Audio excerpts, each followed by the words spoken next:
Welcome back to our channel, beautiful souls. Before we dive into today's incredible story, drop a comment below and let me know where in the world you're watching from and what time it is for you right now.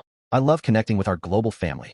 Now, imagine being 30,000 feet in the air when two babies start crying so loudly that the entire plane falls silent, except for one person, their own mother, who's completely unconscious and can't hear a thing. What happened next will absolutely restore your faith in humanity and show you why sometimes angels come in the form of flight attendants wearing navy blue uniforms. This story is about Maya, a 28-year-old single mother from Atlanta, and how one flight attendant's incredible heart changed everything for her and her twin babies during what could have been the most embarrassing moment of her life. Trust me, you're going to want to stick around for every single detail because this story will hit you right in the feels. Maya had always been what her friends called a plane sleeper.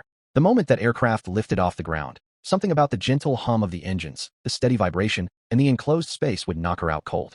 It didn't matter if it was a 2-hour domestic flight or a cross-country journey. Maya would be fast asleep before they reached cruising altitude. Her friends used to joke that she could probably sleep through a thunderstorm at 30,000 feet, and honestly, they weren't wrong. For years, this had been her superpower. Business trips became restful experiences. Vacation flights meant arriving refreshed and ready to explore. She'd mastered the art of the airplane nap, always choosing window seats, bringing her favorite travel pillow, and settling in for what she called her sky dreams.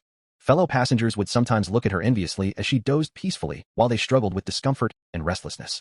But everything changed when Maya's twins, Zoe and Marcus, came into her world. These beautiful 6-month-old babies had turned her life upside down in the most wonderful and exhausting way possible. As any parent of twins will tell you, getting a full night's sleep becomes a distant memory. Maya was running on maybe 3 hours of broken sleep per night, functioning purely on coffee, determination, and that fierce love that only a mother knows. The reason for this particular flight was both exciting and nerve-wracking. Maya's sister was getting married in Denver, and there was absolutely no way she was going to miss it. Lisa had been her best friend since childhood, her biggest supporter through the pregnancy, and the person who drove her to the hospital at 2 a.m. when the twins decided they were ready to make their grand entrance into the world. This wedding meant everything to Maya, but traveling alone with 6-month-old twins felt like climbing Mount Everest in high heels.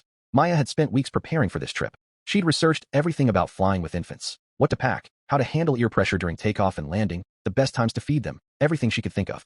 Her diaper bag was packed like a military operation. Bottles, formula, diapers, wipes, extra clothes for the babies, extra clothes for herself, because she'd learned that babies have zero respect for clean outfits, toys, pacifiers, blankets, and enough supplies to handle any baby-related emergency at 30,000 feet. The night before the flight, Maya barely slept. Zoe had been teething and was particularly fussy, while Marcus seemed to be going through a growth spurt and wanted to eat every hour on the hour.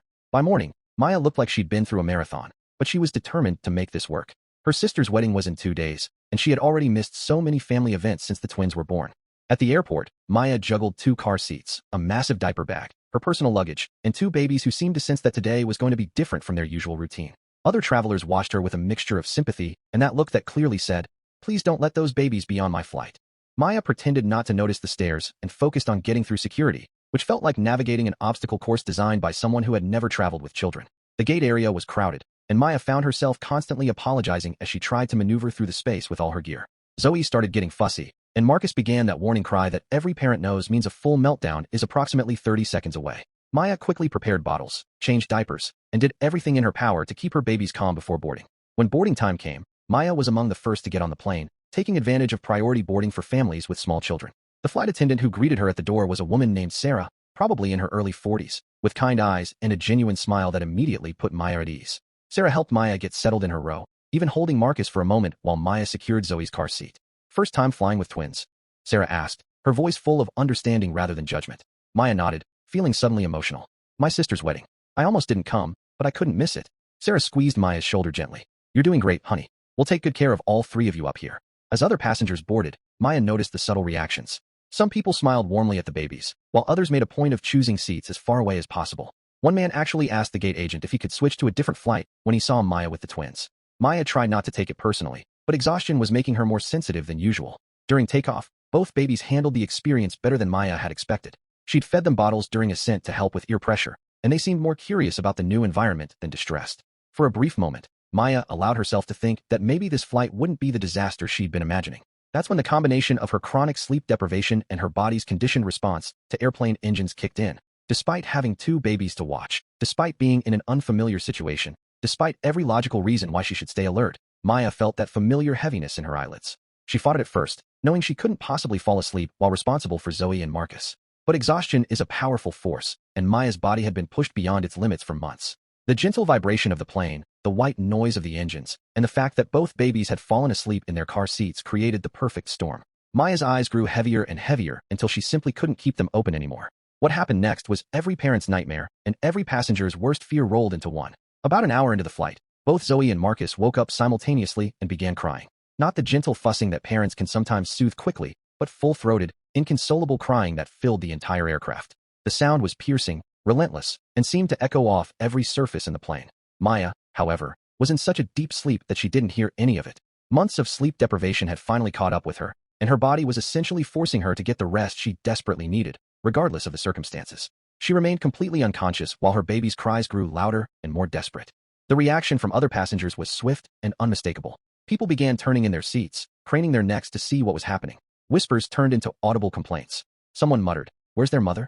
Others were less charitable in their observations. The atmosphere in the cabin grew tense as the crying continued without any response from Maya. One passenger actually stood up and walked toward Maya's row, clearly intending to wake her himself, his face red with annoyance. That's when Sarah, the flight attendant who had been so kind during boarding, quickly intercepted him. "Sir, please return to your seat. I'll handle this situation," she said firmly but professionally.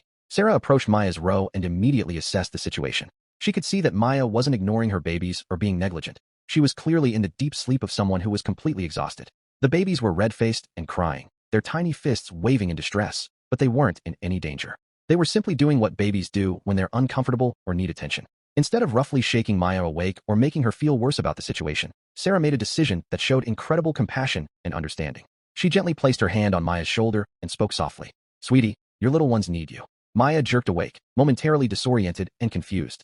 The sound of her baby's crying hit her like a physical blow, and she immediately felt that crushing combination of embarrassment, guilt, and panic that every parent knows all too well. "Oh my God, I'm so sorry. I don't know how I never fall asleep when I'm watching them. I'm so sorry," Maya stammered, her hands shaking as she reached for Zoe, who was closest to her.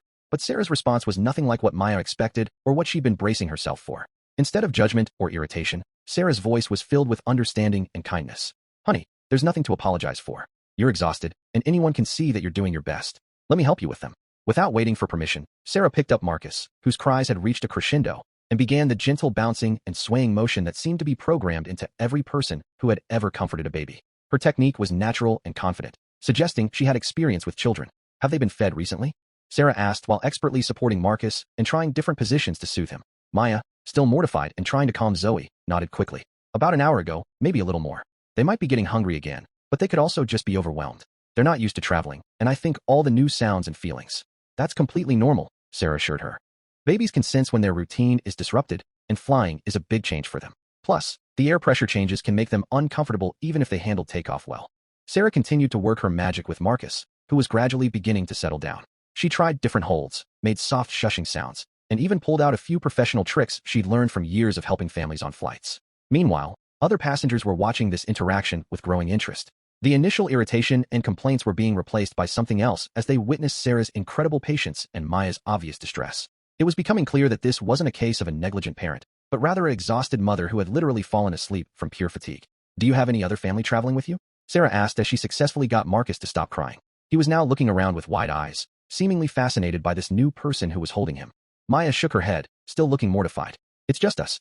My sister's getting married, and I couldn't miss it, but I was so worried about traveling alone with them. I've been so tired lately, and I guess I just—" "You don't need to explain anything to me," Sarah interrupted gently.